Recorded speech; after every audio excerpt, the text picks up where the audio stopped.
नमस्कार, हस्तक्षेप में आपका स्वागत है। मैं हूं अमलेंदु उपाध्याय।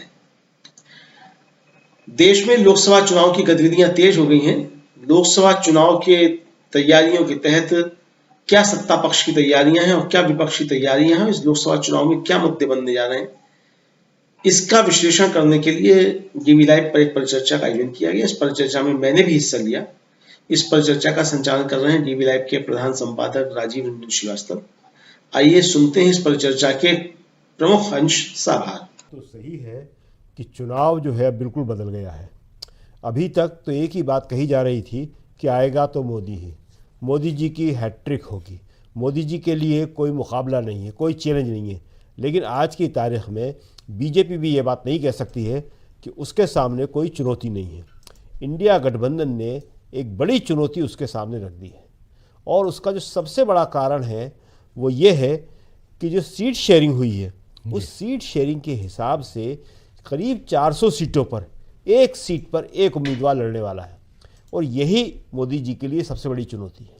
इसीलिए आप देख रहे हैं कि उत्तर प्रदेश में अखिलेश को नोटिस आ रहा है, यहाँ पे दिल्ली में एक के बाद एक लगातार नोटिस केजरीवाल को आ रहे हैं, पश्चिम बंगाल में दबाव बढ़ाया जा रहा है और बिहार के अंदर जो है जहाँ बिल्कुल ज़रूरत नहीं है उनको वो आरजेडी के विधायक तोड़ रहे हैं।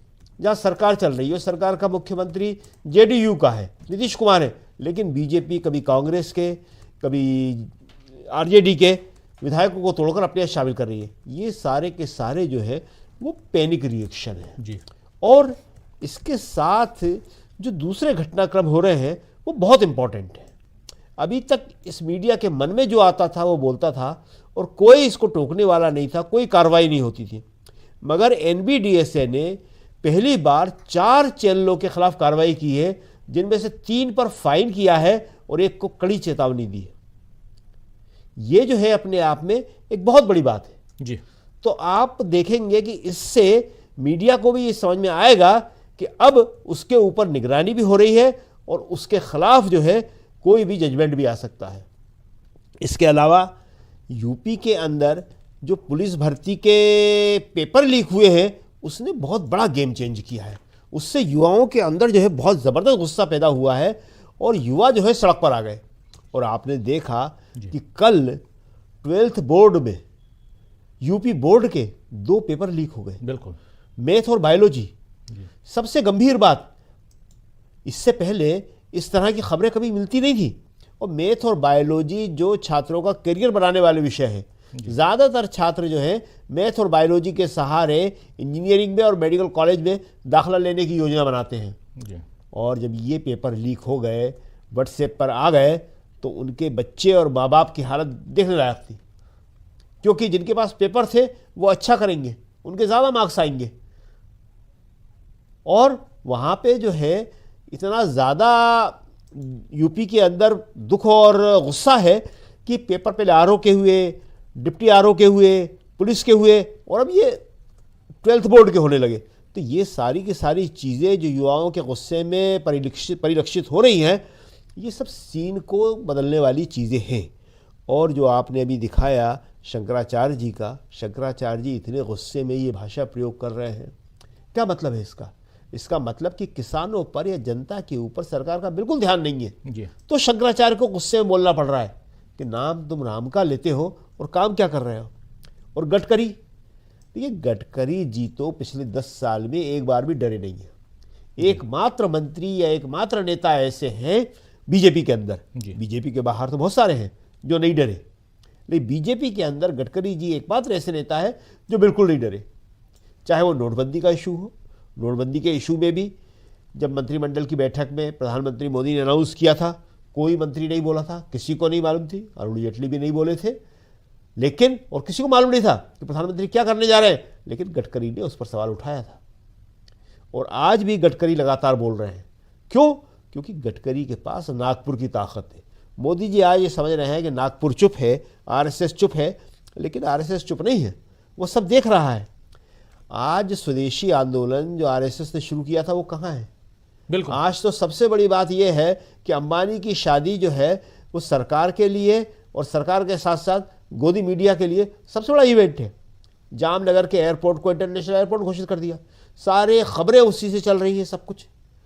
और ये सारी चीज़ें किसान को भुलाने के लिए, पेपर लीक को भुलाने के लिए, दूसरी समस्याओं को, बेरोजगारी को भुलाने के लिए यूज़ कर रही हैं कि आपको एक नकली दुनिया दिखा रहे हैं और आप असली दुनिया को भूल जाएं। मगर अब ये होने वाला नहीं है। ये चुनाव बिल्कुल बदल गया है और नीचे बस, और यहाँ कांग्रेस को फाइट करना है। जी हाँ, जिस हिस्से की आप बात कर रहे हैं जहाँ सबसे मजबूत लड़ाई लड़ना है, वहीं तो एक सीट पर एक चुनाव की पूरी तैयारी हो चुकी है। उन्हीं सारे राज्यों में यहाँ कोई राज्य ऐसा नहीं बचा है जहाँ पे समझौता नहीं हुआ हो। मेन आपने बताया यूपी था, यूपी में हो चुका है। 80 सीटों पर एक सीट पर एक आदमी चुनाव लड़ेगा। अब बीजेपी वहाँ पे ओवैसी साहब को लाएगी या ले आई है। वो उन्होंने कहना शुरू कर दिया है कि मुझे सीटें दो, नहीं तो मैं अपने चुनाव लड़वाऊंगा। तो अब जो है यूपी में लोग और ख़ासतौर से मुसलमान सजग हो गए हैं। वो जान गए हैं कि ओवैसी जो है वो बीजेपी के लिए काम करते हैं और उनका जो मुख्य उद्देश्य है वो है मुसलमानों के वोट काटना। तो पिछली बार जितने भी वोट मिले थे तब भी कुछ नहीं मिले थे उन्हें, इस बार वहाँ से उन्हें बिल्कुल वोट मिलने वाले नहीं हैं। इसलिए अब बीजेपी के लिए बहुत बड़ी मुश्किल है कि यूपी में वो क्या करे। वहाँ 80 से 80 सीटों पे एक होगा। बिहार में यही स्थिति होगी, मध्य प्रदेश, राजस्थान और उत्तराखंड और हिमाचल, सब जगह यही तस्वीर अब सामने बन गई है। दूसरी बात, 3 मार्च को पटना में एक बहुत बड़ी रैली होने वाली है और उस रैली का आप देखेंगे कि बहुत बड़ा इम्पैक्ट पड़ने वाला है। तो ये सारी चीज़ें चुनाव की तैयारियों से जुड़ी हुई हैं। राहुल आज आ रहे हैं और उसके बाद राहुल मध्य प्रदेश के दौरे पे जाएंगे, लेकिन साथ में तैयारियों का सिलसिला भी चलता रहेगा। यहाँ पे कांग्रेस अपनी केंद्रीय चुनाव समिति की मीटिंग करेगी जिसमें किसको टिकट देना है, क्या स्थिति है, इस पर विचार होगा। और इसके साथ ही जहाँ जहाँ अभी गठबंधन नहीं हुआ है पूरा, जिसमें ख़ासतौर से महाराष्ट्र है, बंगाल है, तमिलनाडु है, वहाँ पर विचार किया जाएगा। तो तैयारियों के मामले में इस बार इंडिया गठबंधन किसी से पीछे नहीं है। पहले ये होता था कि इंडिया गठबंधन तो था नहीं, कांग्रेस थी, और कांग्रेस के बारे में कहा जाता था कि आखिरी टाइम तक वो निर्णय नहीं ले पाती है जी। लेकिन इस बार ऐसा नहीं देखा गया है। हर बूथ पर किस तरह से मतदान की प्रक्रिया संपन्न कराई जाएगी, उसके लिए उन्होंने अपने बूथ लेवल के जो है एजेंट बनाना शुरू कर दिए हैं। बिल्कुल। और बूथ लेवल का एजेंट एक बहुत महत्वपूर्ण चीज़ है। देखिए, इसको बीजेपी ने शुरू किया था, इसको वो कहते थे पन्ना प्रमुख। पन्ना प्रमुख जो है बूथ से भी छोटी इकाई थी। एक बूथ में 10-15 पन्ना प्रमुख होते थे। तो ये पन्ना प्रमुख जो होते थे कि एक बूथ में जितने भी पन्ने आते हैं उसका एक प्रमुख होता था। पन्ने में जितने नाम आ गए वो उतने, हाँ, उसकी जिम्मेदारी होती थी। लेकिन अब कांग्रेस ने भी इस दिशा में काम करना शुरू कर दिया है। दूसरी रीजनल पार्टी छत्तीसगढ़ में कांग्रेस ने किया था 2018 के चुनाव में, छत्तीसगढ़ में पन्ना प्रमुख बनाया था उन लोगों ने, उस पर सफल हुए थे। जबरदस्त बम्पर सीट मिली थी। आज की तारीख में ये बात तो साफ दिख रही है कि जनता बहुत गुस्सा है। अब जनता के गुस्से को जो है वोट में कन्वर्ट करने का काम वो इंडिया गठबंधन का है। और इसी दिशा में अब सारे के सारे काम हो रहे हैं कि जो जनता बदलाव चाह रही है उसके लिए कैसे राह हमवार बनाई जाए। और जब एक सीट पर एक चुनाव लड़ेगा तो आप देखेंगे कि अभी जो इतनी बातें हो रही हैं, सिर्फ और सिर्फ 37% लोकसभा चुनाव में मोदी जी का वोट परसेंट 37 था और वो 37 से अब कम ही हो रहा है। और कम क्यों हो रहा है? क्योंकि अब युवा जो है पहली बार इतने आक्रोश में दिखाई दे रहा है। ओवर एज हो रहा है वो जी।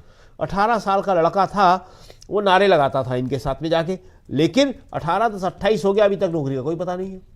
आर्मी या सुरक्षा बलों में सबसे ज़्यादा युवा जाता था इन राज्यों का, जिसको हम हिंदी बेल्ट कहते हैं, जिसमें पिछड़ा, अति पिछड़ा समुदाय के लोग शामिल हुआ करते थे, जिसे हम कहते हैं खेतिहर जातियाँ जो होती है, कृषि जातियाँ जो होती हैं, उनके लड़के शामिल होते थे, मजबूत लड़के होते थे, मेहनत करते थे। और हमारी पूरी फौज इन्हीं लोगों से बनी हुई है। लेकिन फौज में आपने देखा कि राहुल ने बहुत बड़ा मुद्दा उठाया है कि ये जो अग्निवीर का मुद्दा है, आप देखिए कि अग्निवीर का मुद्दा इस चुनाव में बहुत ज़बरदस्त चलने वाला है। 4 साल के बाद आप रिटायर कर दोगे, लड़का कहाँ जाएगा? और उनकी पर्याप्त ट्रेनिंग नहीं है। फौज में एक नई तरह की परेशानी पैदा हो गई है, 2-2 स्तर बन गए हैं उसमें। वो लड़के बॉर्डर पे लड़ नहीं सकते, बिना तैयारी के आप लड़ नहीं सकते। उसमें कोई बुराई बात नहीं है, लड़कों में कमी नहीं है कोई। उसके लिए पर्याप्त ट्रेनिंग होना बहुत ज़रूरी है। और सारे जनरल इस बात को कह रहे हैं कि इस तैयारी के साथ हम उनको फ्रंट पे नहीं पहुंचा सकते हैं। बिल्कुल। तो किसका काम करेंगे? तो ये सारी की सारी जिस तैयारी का आप जिक्र कर रहे थे वो बहुत इंपॉर्टेंट चीज़ है। और तैयारियों के लिहाज से अगर हम देखें तो हमें लग रहा है कि इस बार तैयारियां अच्छे तरीके से हो रही हैं। और राहुल ने, जैसे आपने देखा कि वहाँ बैठ के हिमाचल का मामला ठीक तरीके से निपटाया।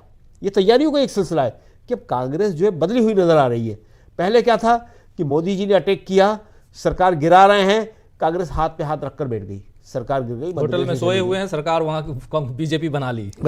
लेकिन इस बार जो है ये होने नहीं दिया जी। लेकिन अभी भी हिमाचल में बहुत कुछ करने की ज़रूरत है और हमें उम्मीद है कि वो करेंगे, क्योंकि जिस तरह से वहाँ के मुख्यमंत्री बोल रहे थे कि भगवान ने हमारी सत्ता बचाई, तो उनसे ये सवाल किसी को पूछना चाहिए। कांग्रेस में से हम लोग तो पूछ ही लेंगे, कांग्रेस में पूछना चाहिए कि महाराज भगवान ने सत्ता तो आपकी बचा ली, मगर आप राज्यसभा क्यों नहीं बचा पाए?